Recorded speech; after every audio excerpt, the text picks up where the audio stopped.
Merci Seigneur. Notre Dieu est là. Il est là pour nous soutenir. Il est là pour nous sauver. Il est là pour nous libérer. Il est là pour nous faire du bien. Merci Seigneur Jésus-Christ. Alors, bien-aimés, nous allons recommander ces moments entre les mains du Seigneur. Vous savez, comme nous le disons toujours, tous les mardis à 18h, avant ces courts moments d'exhortation, et le Seigneur ne manquera pas vraiment de nous faire du bien dans son amour, parce que son amour est au-dessus de tout. Merci Seigneur Jésus-Christ de Nazareth pour son amour qui est au-dessus de tout. Alléluia, alléluia. Merci notre Dieu, merci notre roi. Alléluia. Nous allons prier. Nous te rendons grâce, les dieux, notre roi, notre Dieu, les dieux souverains, puissants, nous te rendons grâce. Toi qui nous accordes ces moments, merci, merci Seigneur, parce que depuis le matin, tu as été avec nous, éternel. Tu nous as gardés, protégés vraiment dans ton amour et dans ta bonté. Seigneur Dieu de gloire, nous nous recommandons à toi et ces moments, nous les recommandons à toi. Tu nous connais dans nos faiblesses. Pardonne nos fautes, pardonne nos manquements. Sanctifie-nous par le sang de Jésus-Christ, ton Fils bien-aimé. Toi, tu veux que nous ne puissions pas marcher selon les païens, pas selon ces monde, mais marcher comme toi tu veux que nous puissions marcher. Merci pour ces courts moments et pour tout ce que tu vas nous dire, Seigneur. Comment marcher avec toi, éternel? Comment nous débarrasser complètement de ce qui est de ce monde, ce qui ne t'honore pas, éternel Dieu d'amour. Merci, Seigneur. Que ton Esprit Saint nous conduise, que ton Esprit Saint conduise ces moments. Règne à Maître Seigneur, que tout nous ramenons toute pensée captive à l'obéissance de Jésus-Christ de Nazareth et que tout ce qui ne confesse pas ton nom s'éloigne de nous et de chaque membre de nos familles au nom puissant de Jésus-Christ de Nazareth. Règne Seigneur car tu es Dieu. À toi l'honneur, à toi la gloire, toi qui vis et règnes. Merci Seigneur car c'est à toi qu'appartiennent toutes les choses, Seigneur. Tu as nos vies entre tes mains. Ce temps tu nous l'as donné. Il est entre tes mains, éternel. Ce moment est entre tes mains, Seigneur. Règne, éternel Dieu d'amour. Et merci pour mon frère, pour ma soeur qui est là, qui sera là, éternel, qui suivra cette vidéo en différé même, Seigneur Dieu de gloire. Merci pour tout, éternel. Merci parce que tu es Dieu. Merci parce que tu es souverain et puissant. À toi l'honneur, à toi la gloire. Toi qui vis ta règne pour les siècles du siècle. Amen. Amen, amen, amen, amen.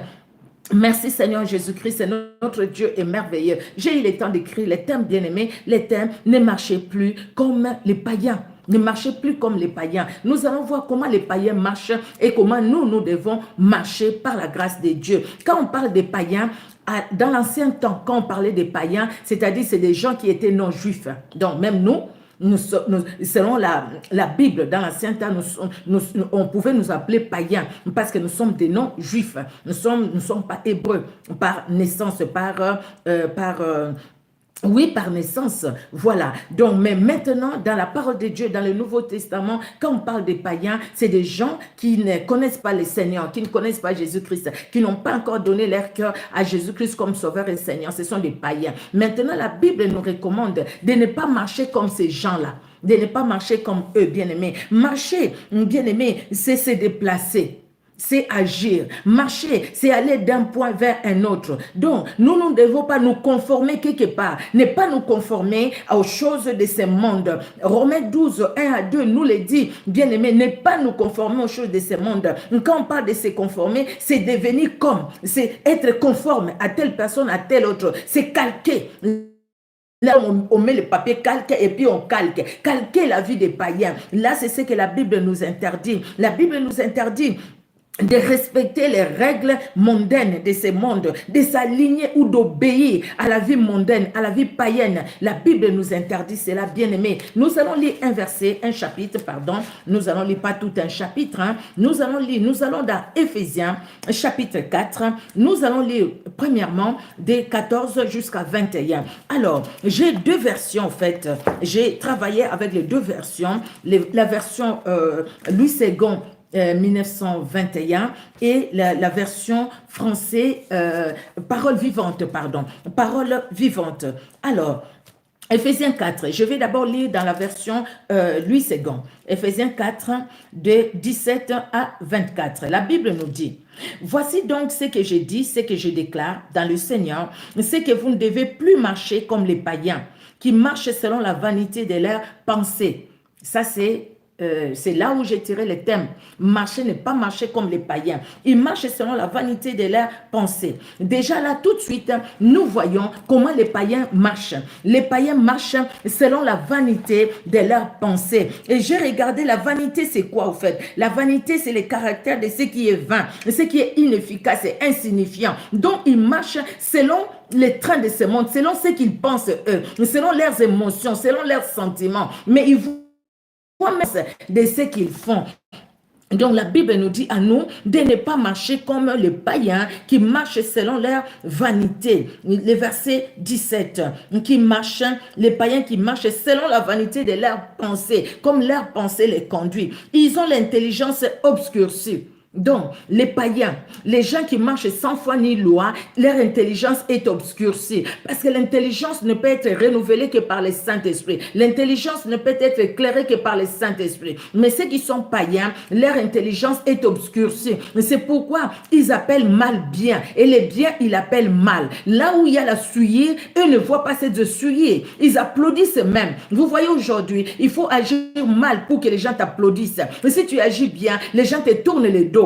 Parce qu'au fait, tu es en train de bien agir. Mais si tu agis mal, les gens t'applaudissent. Les gens font des films. Les gens marchent même pour le mal que toi tu as fait. Au lieu de les condamner. Ils ont l'intelligence obscurcie, ils sont étrangers à la vie de Dieu. Les choses de Dieu, ce n'est pas leur problème. Nous pouvons leur parler de Jésus-Christ ce matin, midi, soir, mais eux, leur cœur est dans eux-mêmes, leur cœur est dans ce qu'ils vivent. Donc, ça c'est les païens, les gens qui ne connaissent pas le Seigneur, à cause de l'ignorance qui est en eux, à cause de l'endurcissement de leur cœur. Vous voyez, c'est des gens qui vivent dans l'endurcissement du cœur. Le Seigneur ne veut pas que toi et moi, nous puissions vivre dans l'endurcissement du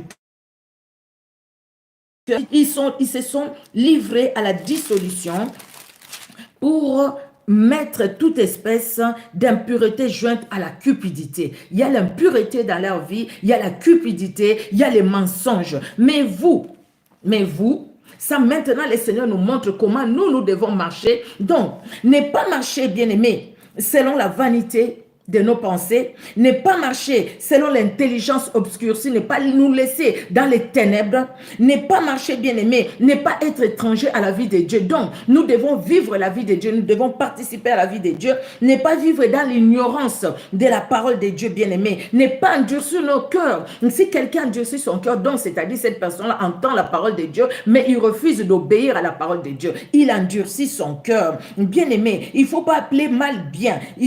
Les gens qui connaissent les biens qu'ils ne font pas, les biens là qu'ils devaient faire. Il ne faut pas être dans l'égoïsme. Donc c'est moi qui compte, c'est moi qui compte. Là, c'est les païens. Ils vivent dans l'égoïsme. Ils vivent dans l'impureté. Ils vivent dans l'adultère, dans l'impudicité, dans la cupidité. C'est eux qui comptent. Donc, ils vivent dans la cupidité. Maintenant, à partir du verset 20, la Bible nous dit, mais vous, ce n'est pas ainsi que vous avez appris Christ. Donc, si du moins, vous l'avez entendu et si conformément à la vérité qui est en Jésus, c'est en lui que vous avez été instruits à vous dépouiller. Donc, nous sommes des personnes qui devons nous dépouiller du vieil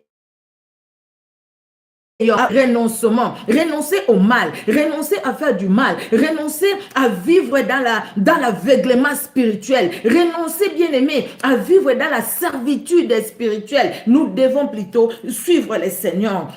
Il y égard à votre vie passée du vieil homme. C'est débarrasser du vieil homme, c'est débarrasser de la colère, c'est débarrasser de toutes ces mauvaises choses qui se corrompent par la convoitise trompeuse, à être renouvelé par l'esprit de votre intelligence, le renouvellement de l'intelligence, et à revêtir l'homme nouveau, créé selon Dieu dans une justice et une sainteté qui produit la vérité. Ceux qui sont en Christ sont de nouvelles créatures. Les choses anciennes sont passées et toutes les choses deviennent nouvelles en Jésus-Christ. C'est cette nouveauté de vie qui doit nous caractériser. Nous ne devions pas être les mêmes avant de recevoir Jésus-Christ et maintenant que nous sommes dans le Seigneur. Si nous sommes toujours les mêmes, c'est-à-dire il y a un problème. Nous devons changer. Nous devons changer, bien-aimés. Là où on ne supportait pas les choses, on ne supportait pas l'injustice, on ne supportait pas que les gens nous calomnient, nous allons commencer à pardonner. Là où on ne pardonnait pas, nous devons commencer à pardonner. Là où nous étions en train de rendre le mal par le mal, nous devons maintenant faire du bien pour le mal qu'on nous a fait. C'est pourquoi renoncez aux mensonges et que chacun de vous dise la vérité à son prochain, car nous sommes membres les uns des autres. Bien-aimés, à partir du verset 25, la Bible nous dit de renoncer aux mensonges. Donc, notre vie chrétienne, c'est une vie de dépouillement, de renoncement. Nous renonçons aux mensonges, nous renonçons à l'impudicité, nous renonçons à la cupidité, nous renonçons à l'adultère, nous renonçons, bien aimé, au vol, nous renonçons à toute forme de souillure que nous vivions dans le monde ou que le monde est en train de vivre aujourd'hui dans ce 21e siècle. Nous devons renoncer à ça. La deuxième partie, nous allons continuer à partir du verset 26 jusqu'à la fin. Parce que là, on nous donne ce que nous devons faire, bien aimés. Si vous vous mettez en colère, ne péchez point. Que le soleil ne se couche pas sur votre colère. Parce que nous sommes des gens qui devons pardonner. Ne pas dormir en colère. Ne pas méditer de faire du mal aux autres. Ne pas donner accès au diable. Nous ne devons pas donner accès au diable, ni dans nos pensées, ni dans nos sentiments, ni dans nos actes. Ne pas donner l'accès au diable. Que celui qui dérobait ne dérobe plus, mais plutôt qui travaille en faisant de ses mains ce qui est bien, pour avoir de quoi donner à celui qui est dans les besoins. Qu'il ne sorte de votre bouche aucune parole mauvaise, mais s'il y a lieu, quelques bonnes paroles qui servent à l'édification et communiquer une grâce à ceux qui l'entendent.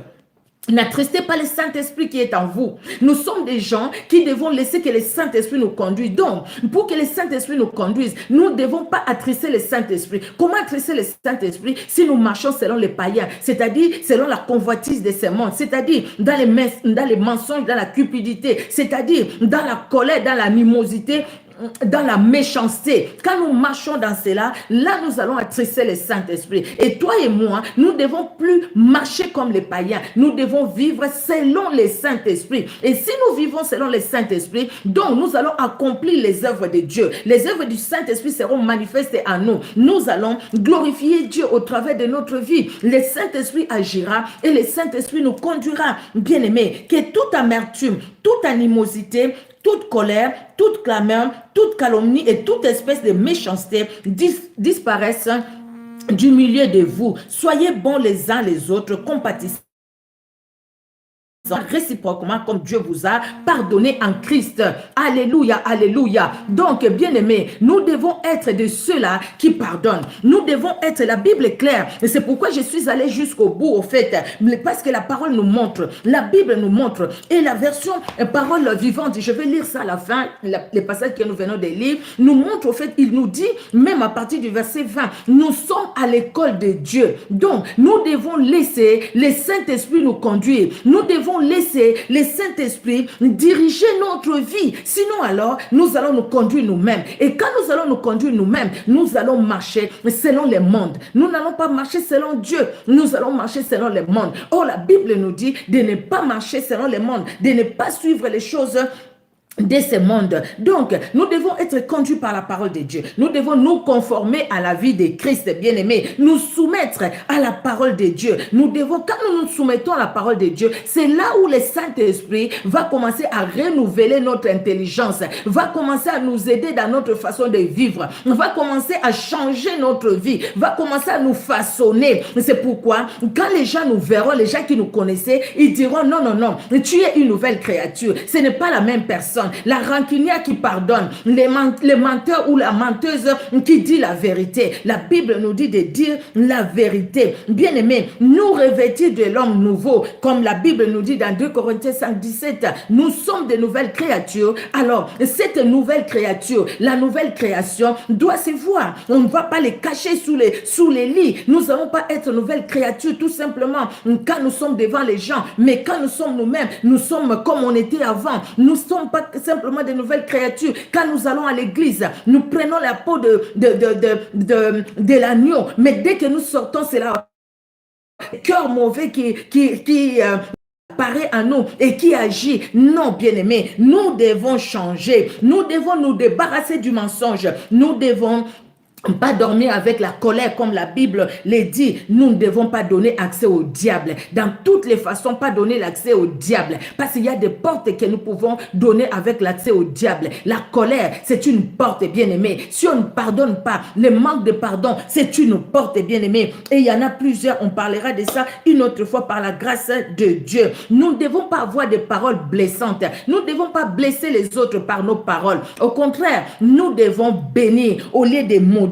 Nous ne devons pas trisser le Saint-Esprit, je viens de les lire, bien-aimés. Nous ne devons pas avoir des insultes, pas insulter les autres, même dans les cœurs, même si les autres ne voient pas. Nous ne devons pas être remplis d'amertume, bien-aimés, pas d'irritabilité, pas de méchanceté. Nous devons nous pardonner mutuellement. La Bible nous le dit, bien-aimés, nous devons nous pardonner mutuellement. Avant de lire dans la version française, version parole vivante, je voulais vous dire juste une chose. Il y a quelque chose qui s'est passé. Là, je parle vraiment qui s'est passé au Congo. Je ne veux même pas citer le nom parce que j'en ai pas besoin. Mais j'ai vu beaucoup de gens ont fait des vidéos. Je n'ai pas regardé, je n'ai pas suivi. Aujourd'hui, j'ai vu, mais c'est quelqu'un que je suis beaucoup. Je suis beaucoup parce qu'il parle de la politique. Je veux connaître un peu les choses de chez moi. Donc, chez lui, au fait que j'écoute souvent les informations. Alors, les titres qu'il a mis, ce n'est pas au fait, moi j'ai cru que c'était ces titres-là pour le problème du pays. Mais en fait, dedans, il parlait de cette histoire qui, beaucoup de gens font des vidéos sur ça. Qu'est-ce qui s'est passé au fait? D'après ce que j'ai compris, je ne connais pas bien l'histoire en tout cas, ce que j'ai compris,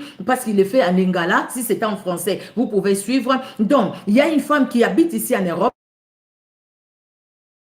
qui a appris que son mari sortait avec une jeune fille au Congo. Alors, je ne sais pas comment ça s'est passé, mais la fille s'est retrouvée là-bas au Congo. Alors, elle a séquestré la jeune qui sortait, au fait, qui vivait dans l'impudicité avec son mari. Alors maintenant, elle a séquestré cette fille-là, elle a tapé, d'après ce que j'ai entendu là, moi je n'ai pas regardé ces vidéos-là, mais et puis elle a tapé et tout. Mais quand les messieurs là parlent, moi c'est ce qui m'a choqué au fait. Quand le monsieur la parle, il dit, ben écoutez, il condamne la dame là. Oui, c'est vrai. Elle a mal fait de séquestrer l'autre. Elle a mal fait de la taper. Pendant 3 jours, il paraît sans eau, sans nourriture. Ça, c'est mauvais. C'est condamné selon la loi. Et même en tant qu'enfant de Dieu, je pense que ce n'est pas des choses que nous devons faire. La Bible nous dit, même si quand on se met en colère, que la colère ne reste pas jusqu'à la nuit. Donc, elle a prémédité, elle a fait ce qu'elle a fait, elle est allée. Mais moi, je pense qu'il faut condamner des deux côtés. Quand j'ai entendu ce monsieur-là parler, il dit, est-ce que toi, c'est le premier homme que tu as connu dans ta vie et c'est ton mari, tu es la première femme qu'il a connue. Et si ton mari déconne, si ton mari va chercher d'autres femmes, où est le problème? Où est le problème? Ça, je condamne. Il devait condamner la dame là, elle a mal fait, elle a séquestré l'autre, elle a tapé, elle a privé, tout ça, il y a la justice. Mais elle doit aussi condamner cette jeune fille. Pourquoi? Pour dire à cette jeune fille que toi aussi, tu ne devais pas sortir avec le mari d'autrui. Il faut refuser. Là maintenant, la chose que j'ai compris, donc, aux jeunes filles, sortez avec les maris d'autrui. Parce qu'il y a la justice. Il dit même, j'ai pris la jeune fille, je l'ai amenée, on a porté plainte. D'ailleurs, on va chercher votre famille, on va les arrêter. Même ton mari, on va l'arrêter. Mais pourquoi tu ne l'as pas porté sur ton visage et retourné avec lui en Europe? Tu l'as laissé là-bas, pourquoi? Tout ça condamné cette femme-là. Elle a mal agi, c'est vrai. Mais l'autre jeune fille aussi, elle a mal agi. Jeune fille, tu es jeune fille. Pourquoi tu suis ce monsieur qui est plus âgé que toi? Pourquoi tu le suis ce monsieur qui a déjà sa femme et ses enfants? Pourquoi? Les gens, ils ont même fait une je ne sais pas si je peux dire ça comment, une association quoi, pour soutenir la jeune fille qui a été séquestrée et pour dire, nous sommes ces filles-là. Donc, nous sommes cette fille-là. Nous aussi, nous sommes cette fille-là. Les jeunes filles qui s'organisent et qui sont là tout simplement pour aller dans les flats ou les hôtels où les gens qui viennent en Europe dorment pour aller les séduire. Ça, c'est bien ça. Ça, c'est pas bien. Et c'est les mêmes personnes qui vont à l'église. Il faut condamner ça aussi. Il faut condamner ça. Jeune fille, tu es jeune fille, attends ton tour. Tu vas te marier. Parce que cet homme-là avec qui tu sors, il a sa femme. Regardez ce qu'on a fait à cette jeune fille-là. On l'a séquestré, on a fait ci, on a fait ça. Quelque part aussi, c'est une leçon. Parce que vous devez abandonner d'aller séduire les maris d'autrui. Ce sont des humains, ce sont des hommes. Et toi, tu ne mets pas les soutiens, tu ne mets pas les sous-vêtements. Tu vas comme ça, tu commences à faire tout ce que tu fais là pour les séduire. C'est un homme, il peut être séduit. Mais tu crois vraiment qu'il va laisser sa femme avec 4 enfants pour aller t'épouser toi? Non, c'est juste pour jouer avec toi. Il va jouer. Regardez, j'ai entendu là-bas, ils ont même dit que son mari était là. D'après les messieurs là, c'est qu'il dit, son mari était même là. Pourquoi le mari n'est pas intervenu? Donc, il faut condamner les deux côtés. La jeune fille là, elle a mal fait de sortir avec le mari d'autrui, elle a commis l'adultère, elle va à l'église, c'est des gens qui vont à l'église, et même la famille de cette jeune fille, c'est une honte pour vous, parce que vous deviez condamner aussi votre fille, c'est une honte, non? Qu'on dise que voilà, votre fille a été séquestrée parce qu'il est sorti avec le mari d'autrui, c'est une gloire ça? Et les parents vous dites, voilà, on va porter plainte. Oui, porter plainte, mais d'abord, il faut dire à cette femme-là, demander pardon à cette femme-là, le fait que votre fille est sortie avec son mari. Elle a mal fait, elle a mal agi. Alors ensuite, vous dites à la fille, mais ce que vous avez fait là, c'est mal. Nous allons porter plainte parce que c'était séquestration. Et je ne sais pas comment on appelle ça dans la loi, parce que nous avons cherché notre fille, on a cru peut-être, oui, c'est vrai, peut-être vous avez cru que votre fille était morte. Au moment, ce qu'elle a fait, c'est pas bon la séquestrer, mais ce que votre fille a fait aussi, c'est mauvais. Et vous aussi, les hommes, les femmes, qui condamnez qu'une partie, je trouve que non, vous n'êtes pas chrétien, ça c'est pas chrétien, ça c'est vivre comme les païens. Toi, tu vas accepter que ton mari sorte avec une autre femme, tu vas pas l'accepter, mais elle va accepter, elle a dépassé, elle a surpassé, elle est allée plus loin dans ce qu'elle a fait, c'est mal. Nous condamnons, la loi condamne, mais nous ne devons pas aussi approuver, acclamer de l'autre côté. Aujourd'hui, moi, ce que j'ai compris quand les messieurs là parlent, un monsieur que je respecte, que je suis souvent, quand il parle, c'est-à-dire il applaudit la femme qui est sortie avec le mari d'autrui. Il applaudit cette femme-là. Bien fait de sortir avec le mari d'autrui parce que ce n'est pas la première femme qu'il est sorti avec. Toi, tu es venu, tu es sorti avec lui, voilà, c'est tout. Non, non, non, non, non. Tu es jeune fille, garde-toi, tu ne dois pas marcher comme les païens. Si tu es païen, écoute, combien sont morts de sida? Parce à force de sortir avec le mari d'autrui. Mais tu verras dans ces cas-là, la femme de la maison n'a même pas attrapé le sida. Même si son mari a attrapé le sida avec toi. Mais la femme de la maison ne l'a pas attrapé parce que Dieu l'a gardé. Bien aimé, nous devons savoir ce que nous faisons. Vous allez à l'église, nous allons à l'église, mais nous devons changer. Nous devons changer, nous devons nous conformer à Dieu, à la parole de Dieu. Pourquoi vivre comme les gens qui vivent sans foi ni loi? Pourquoi vivre comme les gens qui vivent selon leurs pensées, selon la vanité de leur cœur? Sortir avec le mari d'autrui, c'est vivre selon la vanité de son cœur. Même si tu es marié, tu cherches à séduire d'autres personnes, d'autres hommes, mariés ou pas, tu y es dans l'impudicité, tu y es dans l'adultère. Jésus-Christ dit, si tu regardes les femmes d'autrui, même avec intention, donc c'est-à-dire tu as déjà commis l'adultère avec cette femme-là. Et toi qui as commis l'adultère, on ne doit pas applaudir cette jeune fille. Ah non, non, non, il faut condamner ce qu'elle a fait. Elle a mal fait de sortir avec le mari d'autrui, de séduire cette mari. Elle est jeune, elle est belle. D'après les commentaires que j'ai vus, moi je n'ai pas regardé les vidéos. Donc, elle doit attendre son temps. Avoir un jeune de son âge ou plus âgé qu'elle, mais qui vient la marier, qui honore sa famille, qui l'honore elle aussi. Au lieu d'aller donner son corps à n'importe qui, parce que la personne vient de l'Europe. Non, ça, il faut condamner. Et parmi ces gens-là, c'est les gens qui vont à l'église. Il faut condamner ça. C'est mauvais, c'est mauvais. Nous ne devons pas appuyer les mauvaises choses. Et les que vous devez vous repentir vous-même. C'est qu'il y a un problème. Il y a un problème dans votre vie. Vous avez besoin de la délivrance.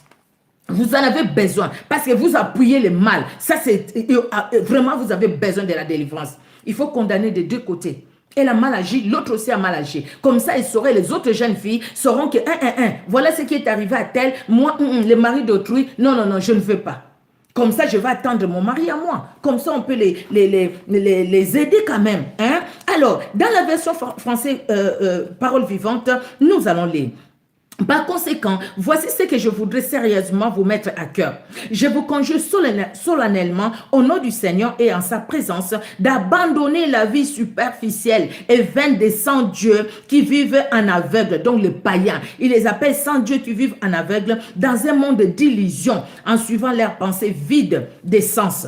Ils ne connaissent rien de mieux. Leur jugement obscurci les fait errer. Leur ignorance volontaire et l'endurcissement de leur cœur obnubilé leur compréhension, de sorte que leur esprit s'est émoussé jusqu'à devenir insensible à Dieu. Ils se sont ainsi eux-mêmes bannis de la vie qui vient de Dieu, donc les païens. Ayant fait taire la voix de leur conscience, ces hommes dans leur apathie spirituelle ont perdu toute pudeur et tout sens moral, au point de se jeter avec une frénésie insatiable dans l'inconduite et dans toute sorte. Ne reculent-ils devant rien pour satisfaire leurs désirs passionnés et leur avidité? Pour vous, qui êtes entrés à l'école de Christ. Ce n'est pas ainsi que vous avez appris à vous conduire. Dans sa parole, vous avez perçu sa voix et compris ce qu'il est. À travers l'enseignement que vous avez reçu, c'est lui qui vous a instruit. Donc, Jésus-Christ qui nous a instruit, nous, vous avez reconnu en Jésus la vérité incarnée et personnifiée. Si donc vous avez reçu les véritables enseignements chrétiens, vous avez appris qu'en communion avec lui, vous devez quitter les vieilles hardes de votre ancienne manière de vivre, vous dépouillez de votre vieux moi, d'avant votre conversion. C'était là votre vieille nature qui allait à sa ruine, se corrompant sous la poussée des désirs séducteurs en suivant les illusions décevantes qu'engendraient les passions. Il faut que l'inspiration de vos pensées soit renouvelée, que votre cœur soit transformé et toute votre attitude mentale et spirituelle changée. Amen. Habillez-vous de neuf, les vêtements propres de la vie nouvelle dont Dieu a créé le modèle à son image. Cette vie se manifestera par la vie juste et sainte qui produit la vérité. C'est pourquoi défaites-vous du mensonge, rejetez tout faux semblant, que chacun de vous aborde son prochain en toute vérité. Ne sommes-nous pas ensemble, membres les uns des autres, dans un même corps? Vous vous emportez. Ne commettez pas les péchés. Ne laissez pas les champs libres à la colère et que votre ressentiment s'apaise avant la nuit. Ne prêtez pas l'oreille aux diffamateurs et n'en trouverez pas la porte aux démons. Ne lui donnez aucune prise sur vous. Que le volet cesse de dérober, qui cherche à travailler assidûment de ses mains et apprenne non seulement à gagner honnêtement sa vie, mais encore à secourir les indigents. Refusez de participer aux calomnies, ne laissez aucun propos blessant ou inconvénient ou simplement inutile franchir les seuils de vos lèvres. Cherchez les mots qui aident et encouragent, que chacune de vos paroles contribue au progrès spirituel des autres. Dites à propos, elles pourront être les moyens par lesquels Dieu bénira ceux qui vous entendent. N'attristez pas le Saint-Esprit par lequel vous avez été marqués d'un sceau comme propriété de Dieu pour les jours de la délivrance finale. Vous l'avez reçu comme un gage de votre libération complète et définitive. Faites disparaître du milieu de vous toute mauvaise humeur, toute aigreur, toute rancune et tout esprit de revendication. Bannissez-le. Bannissez de votre vie les explosions de colère, les injures, les criailleries, les remarques blessantes. Apprenez au contraire à être aimables et compréhensifs les uns envers les autres. Aidez à chaque instant à vous pardonner aussi généreusement que Dieu vous a pardonné en Christ. Merci Seigneur, notre Dieu est merveilleux. J'ai juste relis ce que nous avions lu dans la version française courante. Nous allons prier. Merci Seigneur pour ce temps que tu nous as accordé. Laisse que l'honneur et la gloire montent à toi, car c'est toi celle qui est Dieu et c'est toi celle qui nous conduit. Tu nous aides, Seigneur, en fait que nous ne puissions pas marcher selon les trains de ce monde. En même temps, tu ne nous laisses pas au milieu. Tu nous montres comment nous devons marcher. Merci, Seigneur, pour ta parole qui nous fait du bien et qui nous guide dans ta présence. Dans le nom puissant de Jésus-Christ, Papa, que nous t'avons ainsi prié. Amen. Amen, amen, amen. Soyez bénis, bien-aimés. Que Dieu vous bénisse. On se donne rendez-vous demain matin pour la lecture de la parole de Dieu. Soyez bénis. Au revoir.